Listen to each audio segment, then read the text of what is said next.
ఘనంగా తొలి రథోత్సవ వేడుకలు తిరుమల నగర్లోని శ్రీ శారద శంకర మఠంలో గరుడాద్రి దత్తాత్రేయ స్వామి వారి ఆధ్వర్యంలో గత 11 నెలలుగా ప్రతి మాసం ఒక ఉత్సవాన్ని నిర్వహిస్తూ సోమవారం ఘనంగా శ్రీ శారదాదేవి శంకరాచార్యుల మహా ఆరంభోత్సవాన్ని నిర్వహించారు. 29వ వార్షికోత్సవాన్ని పురస్కరించుకుని తొలిసారి రథోత్సవాన్ని ప్రారంభించారు. ఈ రథంను శ్రీ నాగా గాయత్రి దత్తపీఠం స్వామీజీ శ్రీ గరుడాద్రి దత్తాత్రేయ స్వామి వారు చేయించి ఈ రోజు శారదా శంకర మఠానికి సమర్పణ చేశారు. ఈ కార్యక్రమాన్ని పురస్కరించుకుని అమ్మవారికి 18 రకాల ద్రవ్యములతో సరయు, తుంగభద్ర, కృష్ణ, గంగా, త్రివేణి సంగమం, పంపానది తీర్థములతో అభిషేకం, లలిత హోమము, మేధా సూక్త హోమము, రథాంగ హోమమును నిర్వహించి బ్రాహ్మణులు వేద మంత్రముల మధ్య అభిజిత లగ్నంలో బ్రహ్మరథోత్సవం నిర్వహించారు.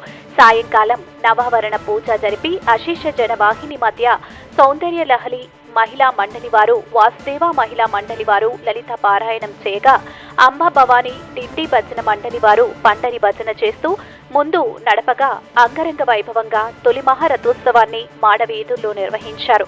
ఈ కార్యక్రమానికి దేవాలయ ధర్మాధికారి కుమారులు డాక్టర్ హరీష్ కశ్యప్ కాలనీ ప్రముఖులు విచ్చేశారు.